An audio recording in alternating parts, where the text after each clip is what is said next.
Welcome to Cancun, Philadelphia Phillies. Don't let the door hit you on the way out.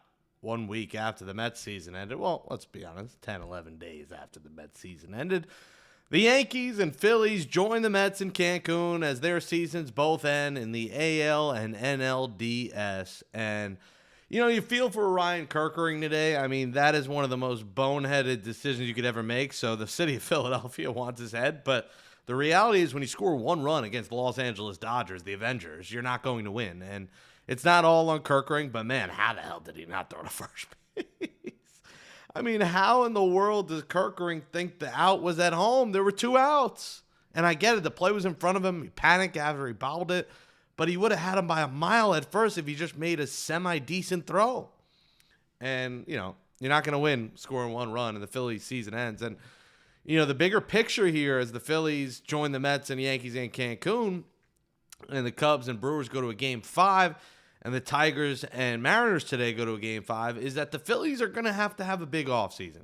And it's going to feature an offseason that might make some Philly fans mad, and that's Kyle Schwarber. I don't see any word Kyle Schwarber's coming back at this point. I always thought he was, but I think this early exit, the fact that he's, going to be 33 years old, he's going to want $25 million a year, and he's basically just a DH at this point. I think the Phillies are going to move on from him. And the way Kyle Schwarber spoke emotionally after the game feels like he knows the Phillies are going to move on. And you can't just keep running it back. Red October is dead October. The team has done nothing in the postseason. And, since Garrett Stubbs celebrated and said, "End the Mets," and that whole thing with the popping bottles, they have not won a series since. Losing to the Mets last year in the first round, losing to the Dodgers this year in the first round. And the reality is you can't just keep running back with the same team. Just like the Mets. That's why I don't think the Mets should run it back with Pete and McNeil and these guys. They should make some big changes. And so will the Phillies. And JT Realmuto at 34, he's a free agent. Kyle Schwarber, free agent.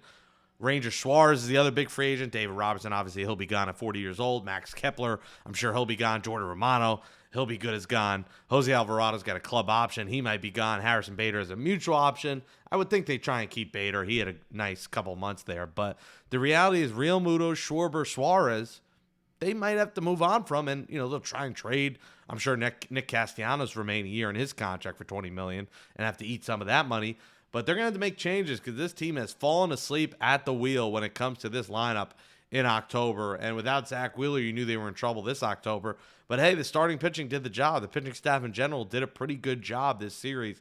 But the big boys didn't. And I don't think you're going to trade Bryce Harper. But man, Bryce Harper was non-existent. Kyle Schwarber had that big game with the 2 homers in Game 3. But the reality is he didn't have a big series. Trey Turner didn't have a good series. This team fell asleep at the wheel. And the Phillies are going to look different. The Mets are going to look different. And the Braves are going to look different. The NL East is going to be fascinating next season to see what happens. But feels good as a Met fan today, waking up on a Friday. The Yanks and Phils are out. And now we can just kind of enjoy postseason baseball without hating anyone. Now, at this point, you'll probably root against the Dodgers. But other than that, go Mariners, whatever. Tigers, fine.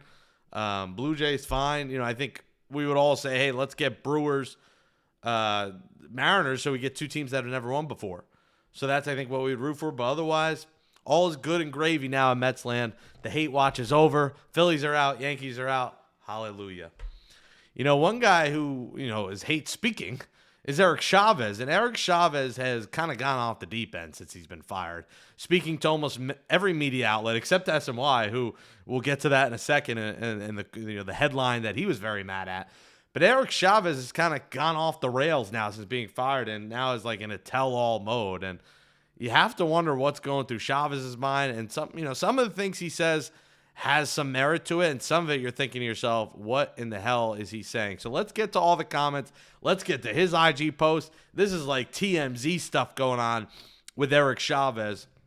So let's go to what he said on Foul Territory show on Juan Soto's approach. There were times, and I'll be honest, there were times where myself and I even talked to Carlos about it. If we could get him, Soto, to swing maybe 0-0 or some pitches he could do damage on early in counts.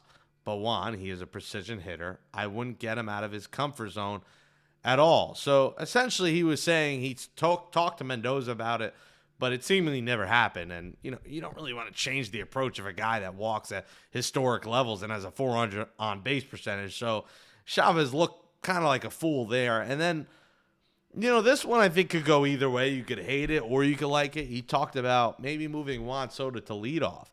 Juan is so good at getting on base. There are times where things are going and you're in the middle of the lineup, like Pete Alonso. We know Pete is going to chase. Pete is going to do damage. Juan can drive in 140 runs, but instead of doing that, where you're telling him to get out of his comfort zone, slide in the leadoff spot. He steals bases. He get on base at a 40% clip.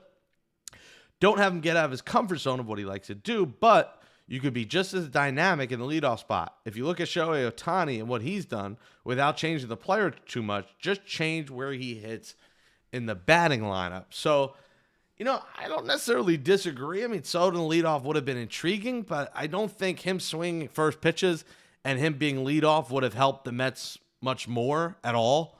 I think the fact you're trying to swing first pitch, that tells you a lot of these Mets at-bats, because you saw Pete, you saw Marte, you saw a lot of guys swinging at first pitches, and it would drive you insane. And now we know where that comes from, Eric Chavez. Or, maybe it didn't, but it feels like he did. And it also may have been the co-hitting coaches thing where he kind of went rogue. He said, on having two hitting coaches, you cannot have two co-hitting coaches, two voices. Ultimately, one person needs to have the voice. Jeremy and I made it work. We have a good working relationship, but it definitely was not ideal. Players get confused when you have two voices. He's not wrong, and I think the Mets are going to have to change that going forward and kind of just go with one guy, whether it's Carlos Beltran, whoever they end up hiring. The two hitting coach thing didn't work, but the rest of it, and we saw this throughout the season with Chavez posting on Instagram, and we don't condone anything, death threats or people saying what they've said about Eric Chavez in his DMs, but him responding and kind of becoming a menace and calling for a writer's job is just ridiculous. And you see on the post here, he called it fake news, and he put John Flanagan's name in there. I mean, this poor John Flanagan, who I follow, who follows me, he's a freelance writer at SNY. He's not making much. He's a writer. I know that world as a writer myself. Like, you're not making a lot of money. SNY in general, you're not making a lot of money. He went with the quote, and maybe the headline was a little misleading, but everything in the article was exactly what was said in the interview. So, we're in a clicks industry, and yeah, you got to go with a good headline. Did he maybe put it a little bit out of proportion? A little bit, but it's kind of what he said. I don't think John was really that much in the wrong on this. I'm on Team John in this situation. And for Chavez to call for his head in both the story and the post is so utterly ridiculous, this poor guy. I mean, I guess it's good for John. He's getting some good pub out of this. But to call for him to be fired over it is just utterly insane. He said, John Flanagan from SNY needs to be fired. If he needs a quote from me, ask me. I'm always honest with the media. I don't know him. He never asked me about Juan. SNY needs to do better at who they hire. Fake news. I mean, come on, bro. Eric Chavez, man, he's gone off the rails. He's gone completely off the deep end, and you see why the Mets canned his ass. And they had to go with a different approach here. And, I thought it was interesting. He's basically, in the interview, talked about there were times me and, Barnes would look each other in the eye and, smile and nod heads, but we might have thought, yeah, that guy was an idiot, or that approach is wrong. And it clearly didn't work. And I think Chavez was a major red flag for this team, and I said that back in June when they got swept by the Pirates. Get rid of his ass, and they should learn from this. One thing he's right about: stop with the two hitting coaches. Give them one. Why do you got two different guys? Clearly they both had different approaches, and you saw this Mets lineup was all over the place. Some days they swing at first pitches, some days they didn't. The approaches were terrible. You had two minds coming at them, and the coaching staff clearly made this Mets team worse.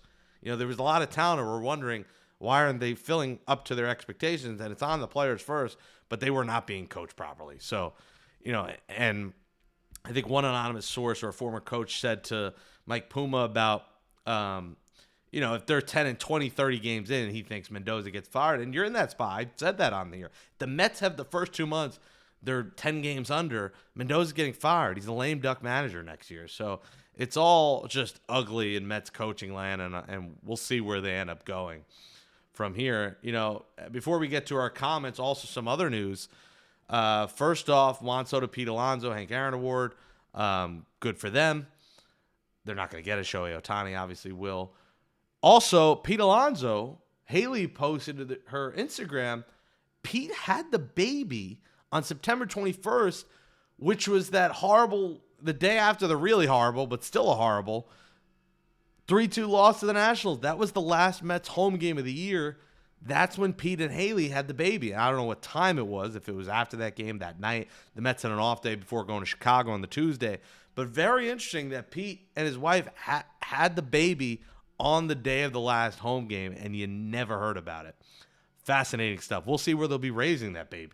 Will it be New York? Will it be Arizona? Will it be Texas?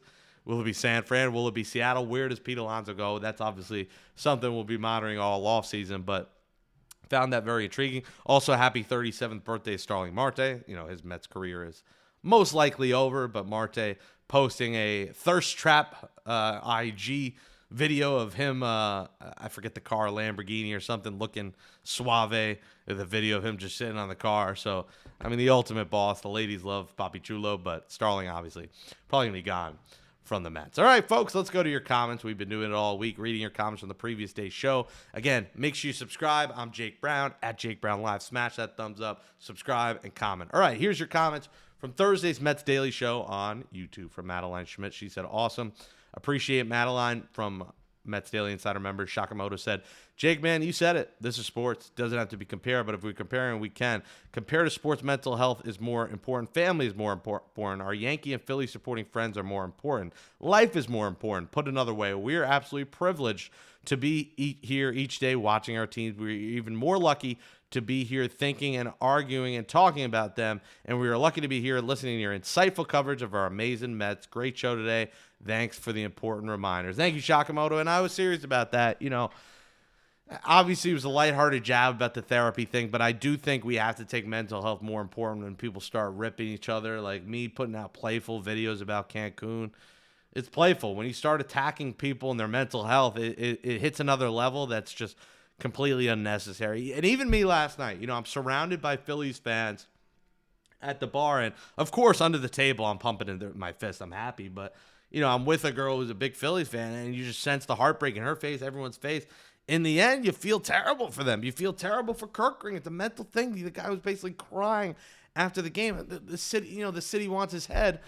I think they also realized, though, the human element of it. If he knew he had to throw to first base there, he had a mental lapse in the biggest spot possible to end the season, and we have to remember that side of it to him. You could be mad, but be mad at the whole team that they scored one run if you're a Philly fan. And you know, in that moment, I felt bad for her. I felt bad for I didn't feel bad that the Eagles lost. The Eagles are gonna be fine. Didn't care about the Flyers' season opening loss, but the reality is, you feel bad for that fan base and for that player that they had to go through that.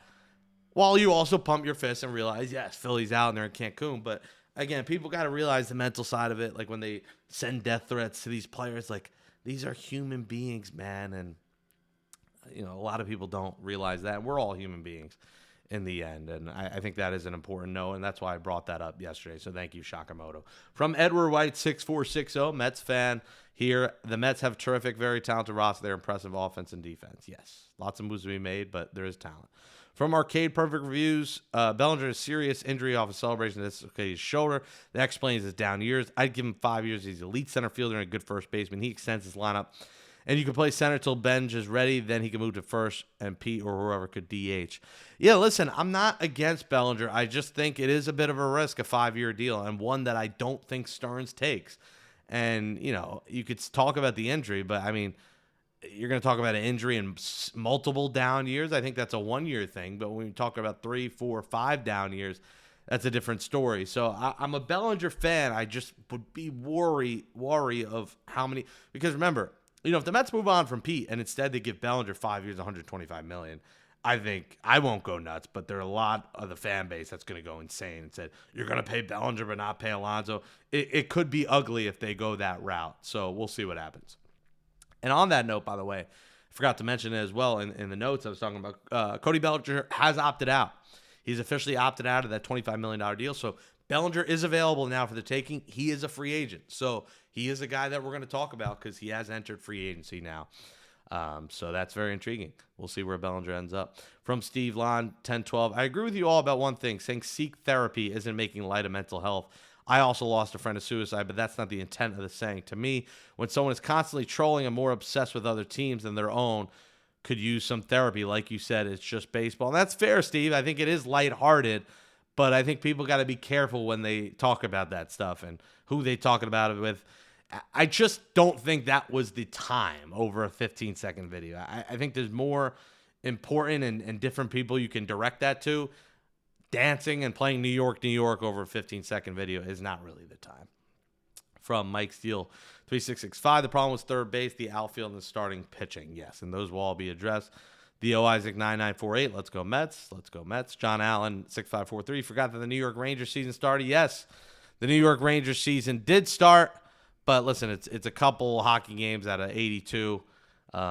Rangers, congrats. They won their first game. Yesterday, beating the Sabres 4-0. They are 1-1 to start the season after that 3-0 loss. From Kenneth Flood, I'm old school. It's either Mets or Stankies. Can't root for both. I agree. From Black Cat 415, Tom Seaver once said there are two plays in Major Baseball, first place and no place. That's very wise from Tom. Terrific. From Mr. Myron 81, who cares what they say? Both teams were disappointment. Hopefully the Mets actually get pitching this year instead of hoping and praying for mediocre pitchers to play up. You're right. I mean, they need to get pitching for sure. Mr. Turbo said, be on their level. I've been spanking the Yankees. We've been spanking the Yankees for years. We took the series from the Jays. They mean they're not on our level. That's fair, but in the end, it's about playoffs and not playoffs, and the Mets didn't get there. Frankie 57, the Mets stand for my entire team sucks. We've heard that before. Joe Lenz 8323, Yankee fans are crying victim. It's okay for them to talk smack, but Mets fans can't. Exactly, Joel. And Joel, I don't know if it's Joe or Joel. Exactly, and that's what I'm trying to say here is if they're going to talk crap, how are they going to cry victim when we do? It's just this again, like I said yesterday, guys, the street goes both ways. Tony D, 1308, Bellinger, no thank you. Let the Yankees keep him. That's fair. You know, I would understand if you don't want Bellinger. Cristiano Barriqua, Frankie Santi. What up, JB? My whole family is Yankee fans. What I've seen through the years is the Yankee fans believe they have the right to make fun of the Mets fans, but Mets fans don't have the right to make fun of the Yankees. I don't care one half bit for the Yankees. And is that they lose every game, I'll probably have a party, invite the whole family, and make fun of them. Be good, JB. Let's go, Mets. Yeah, I mean, listen, Mets fans have been celebrating Yankee losses for years. This isn't a new thing, so they can't get too sensitive. We do this every year. From Julio Caban, the difference is the Yankee fans can't handle it. They believe the World Series trophy. Permanently says Yankees on it. Surprise, get over yourselves. They got eliminated. That's right. Junio, free chick. Jeez, as a Mets fan, the first someone say get made you cry and be like, this is serious. Come on, man. Low, left video fast. Well, don't let the door hit you on the way out, man. Like, you know, I wasn't crying. I was just responding to a comment. No tears here. From Edward White. I never could afford to see a game live at City. Hopefully I can attend a Mets game one day. Go to a weekday game during the week, man. $5-10. Not expensive. You could bring food in the stadium. From Mike, Juan Soto almost did 40-40 and walked 100 times and driving 100. Are they really saying he isn't worth it at 26? Yeah, I mean, he may not be worth $800 million. No one is. Maybe Shohei Ohtani's the only one. But the reality is year 1 of 15, and we'll find out in the coming years if Soto's actually worth it and the team wins. Shakamoto, one more. Do you like hockey? Who do you got in the NHL? I'm a Ranger fan. I root for the Islanders as well because I interned there and I went to Austria. Who do I like? I think it could be another Panthers-Oilers rematch, but we'll see. Hockey's very hard to predict, honestly. It's the hardest sport to predict a champion. Kenneth Flood says the Stankies lose, puts a big smile on my face. That's right. Arcade Perfect Reviews. Yankee fans can dish it but can't take it. They are the biggest pussies in all sports. Well, cat emoji. I assume he means pussies. Yeah, I mean, listen. If they're going to dish it all year, we got to dish it back. All right, guys. It's a Friday. Have a great weekend. Welcome to Cancun, Phillies and Yankees. Enjoy Game 5 today, Game 5 tomorrow. I'll say Brewers in 5, and I'll say Mariners in 5, like I originally predicted. So enjoy the games. Enjoy your weekend, and we'll talk to you on Monday right here on Mets Daily. Thanks for watching. Jake Brown Live, checking out for the weekend. Peace.